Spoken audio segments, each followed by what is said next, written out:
Determining the slope of the tangent line. This is an incredibly important topic in calculus. So we're going to determine the slope of the line at the indicated point. So I've just given you some function f of x. We don't really know what it is. And we're going to determine the slope right here at this point. So how fast or how quickly is that graph starting to descend? That's what we're looking for. So we remember that slope is change in y over change in x. So y2 minus y1 over x2 minus x1. So if we're going to calculate the slope at this point, we're going to need 2 points, because otherwise it's going to be impossible to take y2 minus y1 and x2 minus x1. So our first point occurs at x. If your function is f of x, then your point is x, f of x. We're going to go over a distance of h. So the distance between these two lines is h, which means if we were at x and we go over h, we're now at x plus h. The new point, x plus h, and the y value, y would equal f of x plus h. So that's where these 2 points come from. So the first point, x, your y value, f of x, your second point over h, so x plus h, and f of that value, f of x plus h. So those are the 2 points again. And now we're going to calculate the slope. So y2 minus y1. So we'll call this one y2, and this one y1. Does it matter? Not really. So that's y2, and this is y1. If this is y2, then that'll be x2. And if this is y1, that'll be x1. Does that matter? Yes. Once you've picked your y values, your x values have to correspond. So we're going to calculate the slope. So y2 minus y1 would be f of x plus h minus f of x. And x2 minus x1 would be x plus h minus x. Looks like we can simplify this. So the estimate of our slope, f of x plus h minus f of x all over h. Now, when I talk about estimate of slope, what I'm suggesting is this. This is our calculation of the slope of the tangent at this point. Now, how accurate is it? This is our point, and if we're drawing a tangent line, so a tangent line is a line that just touches the edge, they're not really the same line. So how could we make this a better estimate? Maybe if our h was not so big. Imagine instead of being all the way over there, we brought a point in that was over here instead. That would be much closer to our slope. And if we wanted a better estimate than that, we'd keep moving this line further and further over. So instead of having an estimate of a slope where the distance between these 2 points is quite large, we're going to calculate the actual slope by making this distance very small. How do we do it? We take the limit as h approaches 0. So as this distance gets smaller and smaller and smaller, these 2 points get closer and closer together, which makes the estimate more and more accurate. And the number that approaches is the actual slope. So the slope of our tangent line, the slope of this line right here, is going to be the limit as h approaches 0 of f of x plus h minus f of x all over h. Again, where did that come from? We calculated the slope of the tangent using 2 points, our 2 points, f of x plus h minus f of x, and x plus h minus x. Simplified that, took the limit to get our best estimate. Now, what can we do with this? Determine the slope of the tangent. So we know that the slope of the tangent is the limit as h approaches 0, f of x plus h minus f of x all over h. What is f of x in this case? We know that y is equal to x squared. That's just another way of writing f of x equals x squared. So we know what f of x is equal to. Instead of putting in f of x here, we're going to put in x squared. Why? Because they're the same thing. What would f of x plus h be? Let's just think for a minute. If we were calculating f of 3 for this function, what would we do? We'd say the function is whatever x is squared, so it would be 3 squared. If you were calculating f of 7, it would be 7 squared. If you were calculating f of anything, it would be that anything squared. So what would f of x plus h be?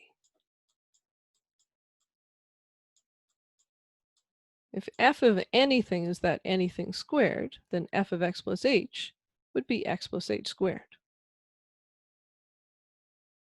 So instead of f of x plus h, we're now going to put in x plus h squared. So f of x plus h became x plus h squared, f of x, x squared. Kept the limit as h approaches 0 and kept the h. Now you're very good at limits, so you'd look at this and say, we have to expand that. That would be x squared plus 2xh plus h squared. Then we had our minus x squared. These two will eliminate. And then it looks like we have a common factor of h, so we can take 1h out of there, 1 out of there, and 1 out of there. So our limit now becomes 2x plus h. And we're taking the limit as h approaches 0. As h approaches 0, this will go to 0, and we get 2x as the slope of the tangent. Okay, why is that the slope again? Because we said the slope was the limit as h approaches 0, f of x plus h minus f of x all over h. So we're saying that the slope of the tangent line to the function x squared is given by the equation 2x. Okay, let's find the slope of the tangent at -2, -1, 0, 1, and 2. So at -2, you get -4. So what are we doing here? We're just substituting our x value in for whatever value we picked. So at -2, -4. At -1, 2 times -1 is -2.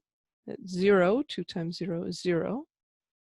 If x were equal to 1, we'd get 2. If x were equal to 2, we'd get 4. Okay, that's all well and good, but what does this really mean? At x equals -2, here we are on the graph. If we were calculating the slope of that tangent line, so imagine a line, this is a straight line by the way, that just passes and touches that point but doesn't actually intersect the function anywhere. That's definitely a negative slope. Okay, so we could believe that the slope of that was -4. Let's compare it to the slope at 2. You draw again a nice straight line. We see that that one is going up, so it's positive. Oh, and it should match the slope of this one going down. So if that's a -4, that would be a +4. Ah, this might make a little more sense. What's going on at -1? At -1, slope of the tangent, lovely straight line. Definitely negative, not as steep as that one, is it?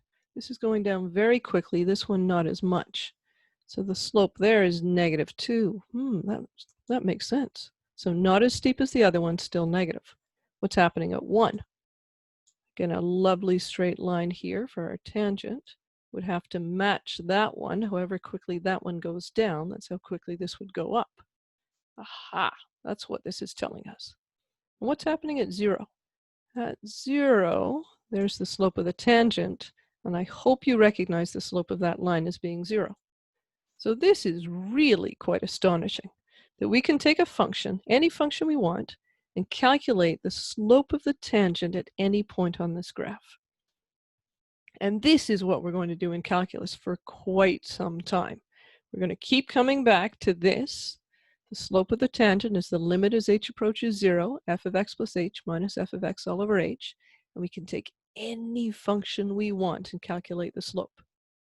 Fascinating. We should do another. Okay, let's calculate the slope of the tangent to y equals x cubed minus 6x squared, 6x plus 1. Limit h approaches 0, f of x plus h minus f of x all over h. Where's that coming from? It comes from our calculation of the slope. All right, what's f of x in this case? F of x is our starting function, x cubed minus 6x plus 1. If you were calculating f of 1, you put 1 in for all your x's. f of 2, you put 2 in for all your x's. F of a, you'd put a in for all your x's. You're calculating f of x plus h. What do you need to do? If you are unsure, this is my method for making sure I get it right. I put a bracket wherever I have an x.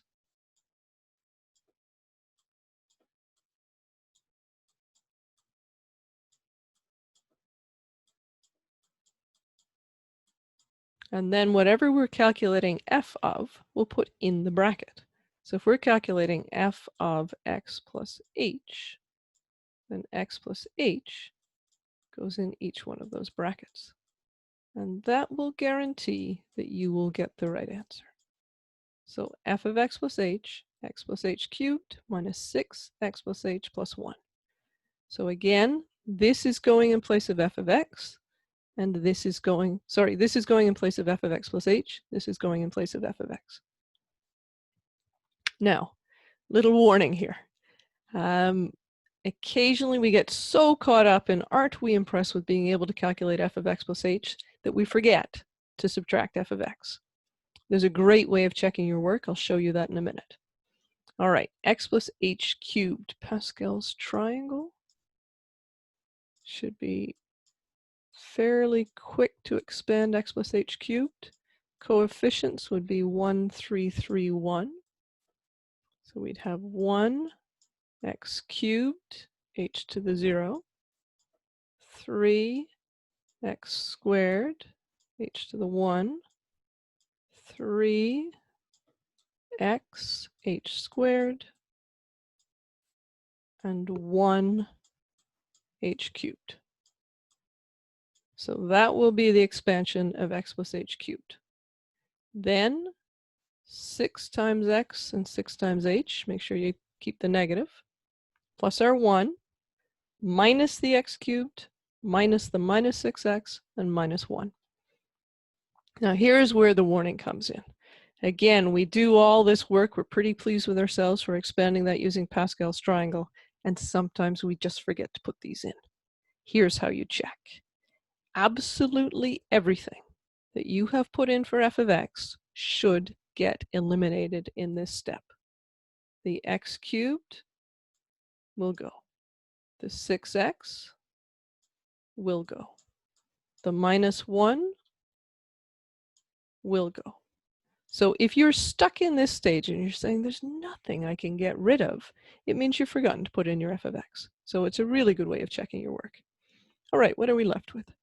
Limit as h approaches 0, 3x squared h, 3xh squared, h cubed, minus 6h all over h. Looks like we have a common factor of h again. So take 1h out of there, 1 out of there. It'll make that 2, 1 out of there, and 1 out of there. So we should have limit as h approaches 0, 3x squared plus 3xh plus h squared minus 6. Okay, let h go to 0.